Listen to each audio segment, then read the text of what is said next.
Hey everyone, welcome to my channel. It's Sean from Sean K Beauty, where we grab from the bar and discuss all things beauty.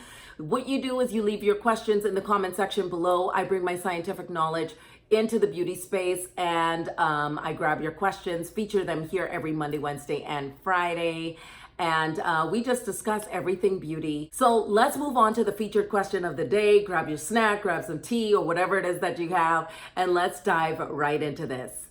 How do I prevent my foundation from being patchy, blotchy, separating on my face? What are some of the reasons why that is happening, and how do I prevent that? That's what we're targeting today, and it is a really great question, and I'm glad to target this with you. Let's dive into the root of things first, which you guys know I love to do. So your foundation can be an issue as well. Number one, it can be a really bad formula. That could be one reason. If you do know that you have a quality foundation, we have a lot of really great foundations that are dropping left, right, and center, guys. We've got the Naked Foundation. Urban Decay just dropped a foundation. Pat McGrath dropped her foundation. Anastasia Beverly Hills. So we want to do reviews on all of these foundations. However, I am seeing some videos where people are complaining about their foundation separating and becoming patchy and blotchy, and they don't know why. So I'm just going to talk to you about some of those reasons, and then we're going to talk about how can we prep and apply our foundation so that this doesn't happen. So the first thing is the foundation being more silicone based. If there is dimethicone or any kind of silicone in your foundation, and you're using a primer that is water-based or anything underneath that is more water-based, your foundation is going to separate. It's going to appear patchy when you start putting on your setting powders and your press powders. One of the things that I'm not seeing is being mentioned is about the microbiomes or the microflora on our face.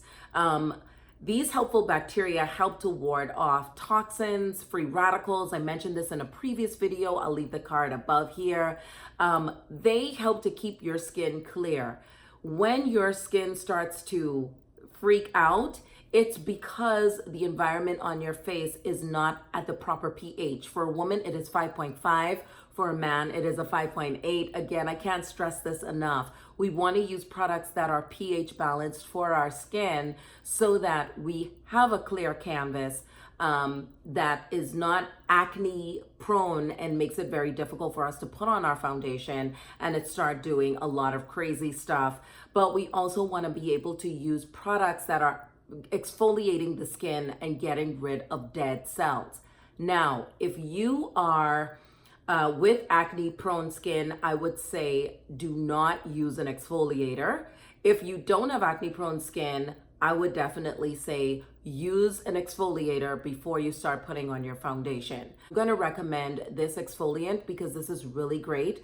Because here's the thing, guys, when dead cells are sitting on the skin and you put on foundation, it's going to appear very patchy, flaky, and cakey, and it's just not going to look good because all it's going to do is really magnify the texture of your skin, and that's because those dead cells are not being sloughed off frequently enough. So I'm going to recommend the Micro Delivery by Philosophy. This is about $25. If you sign up for their e-list, and I'm not sponsored by any of these products that I mentioned, but if you sign up for their e-list, they give you 15% off, and you can do it through Top Cashback, get some kickback. But this is a very mild but very good exfoliant that gets the job done to keep your face nice and clear, that by the time you're ready to put on foundation, it's just going to look so flawless. Before we go into foundation, the next thing we want to do is talk about masks. So let's jump into that. So guys, I'm going to recommend two masks to you. Glam Glow has a really great charcoal mask, as well as Mary Kay. I mentioned this in my mask video. I will leave that at the end for you guys to check that out. 6 masks that work very well, but understand that every mask is not for every skin type. So you want to be careful with that. But I will tell you, a charcoal mask is going to get rid of the exaggerated pores. It's going to pull the dirt from under the skin. It is going to get rid of the excess oil, because if your skin is too oily, you're going to have to do a ton of blotting, and you're going to start to see your makeup moving around too because of the oil on your skin. So definitely, guys, you want to use a charcoal mask or a clay mask. Jouer also has a really great clay mask that you can use. And after you've exfoliated and you've done your charcoal mask, then we want to go on to using our primer. So I'm just going to mention two primers. Well, I'm going to mention three primers. One is the Becca Mattifying Primer. If you have oily skin, Becca's Mattifying Primer would be the way to go. Another great primer is the Smashbox Photo Finish Primer. I bought this from Nordstrom's Rack, I think it was, but it was just a few bucks. But definitely this works tremendously. It's almost done. I definitely, if you guys could see that, I definitely need to go and get another one because this is about done. And another really great primer is the Max Prep and Prime Primer. This is at Sephora.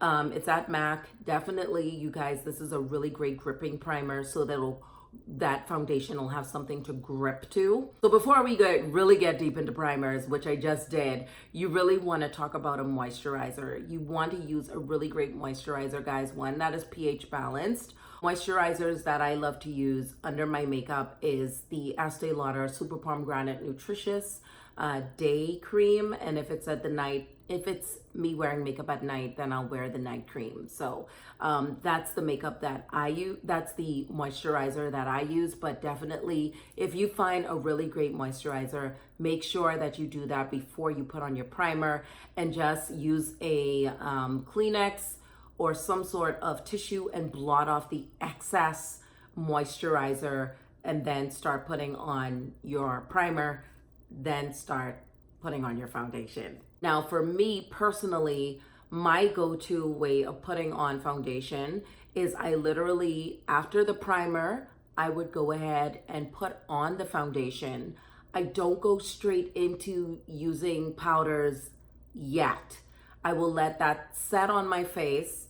Then I would go in and set with a setting spray. Now, this is the Mario Badescu Cucumber and Aloe facial spray that has green tea in it. I tend to use more botanical based products on my skin because they work to help me fight against acne. They help the microbiome environment on my skin to be at homeostasis, where it can work at its optimal performance. So I tend to stay away from your conventional setting sprays, like or your traditional setting sprays, like the MAC setting spray or the Urban Decay All Nighter. I opt for Mario Badescu's cucumber spray, or I will do their lavender spray, or I will do the rose water. And I will let the foundation and that just marinate for a little bit, do their thing. Then I will go in and I will put on a concealer under my eyes, and do any cream contouring, and then I will let that sit for a little bit. And then I would go into using my Sacha Buttercup, and just a very little bit of Sacha Buttercup right under the eyes. And I'm showing you here in this video, just setting it with Sacha, just a very little bit. And you see the difference on both sides. Also, the other thing that I would do is after I do that, then I go in with my Mineralized Skin Finish by MAC, which is this one right here. I absolutely love this powder. If this goes away, I don't know what I'm going to do. Maybe Laura Mercier. I do love that powder as well. But this is definitely king when it comes to really bringing your color back into your skin after you've used like setting powders like your Sacha Buttercups or your translucent powders. After I do the translucent or the setting powder like Sacha Buttercup and I use my MAC Skin Finish, then I would go in and I would spray again, guys, with this cucumber spray. I leave that and I just let it sit. You can tap it in a little bit with your foundation brush. I'll show you this one right here. I would either use this or I would use a beauty sponge, and that would help me as well. So we want a charcoal mask before we go into doing our reviews here online. We want to, even if we're not doing a review online of a foundation, you want to do that charcoal mask before you put on your makeup, and you want to do that charcoal mask afterwards, because again, we're using tools that are pushing product into our skin, which is opening up the pores even more. And once that hole becomes more open, it's going to make your foundation not look as great as it should. So make sure that you're exfoliating, you're using the charcoal mask, then you're going to use a really great moisturizer that is pH balanced. Then you're going to use a primer that is a good gripping primer. But before that, if you have a foundation that is more silicone based, you want to make sure that your primer is more silicone based as well, or is a gripping primer, so that you've got great synergy going on between those two products. Putting on the foundation and then going in with a setting spray, then going in with your setting powder, your pressed powder, and then spraying again, and then putting on your makeup. Then you'll start to see that your makeup is going to lay beautifully and sit all day. Forget baking. Baking causes premature wrinkles in areas where you don't want it. You're putting on excess product where it does not need to be. In fact, the drier you make your skin, the more oilier it's going to become, because those sebaceous glands are going to work overtime to keep pushing out oil to an area where there's low concentration of it.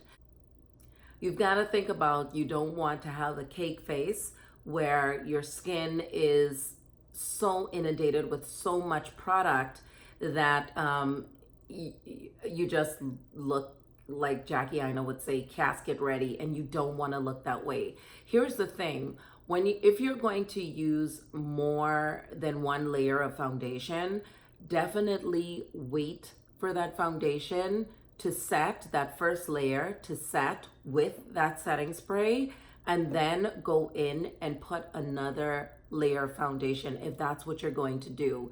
Then go in with your setting powder, translucent powder, and your pressed powder, and then spray. And I would definitely, guys, opt for more botanical base sprays. Are going to give you more benefits other than using setting sprays, because I don't know a lot about those setting sprays. I haven't really used setting sprays in the past. I know Scandinavia I used before, and I really liked that. But I've really been opting for the past couple of years, the Mario Badescu cucumber spray, rose water, and lavender spray. And this is also a part of my skincare routine as well when I'm not wearing makeup. You definitely want to make sure that you're using products that's going to help your skin to be prepped prior to prepping that day, so that you can consistently have really great skin. And that's also, great skincare begins with great healthcare. So those work together. But for the sake of this video, I just wanted to bring these tidbits in, and hopefully you guys enjoy this video. Give it a thumbs up. Ask any questions related to beauty in the comments below, and I will be so happy to answer those questions. I love you guys so much. Please understand that I really do want to add value to the beauty community. Love you guys, and I'll see you in my next one.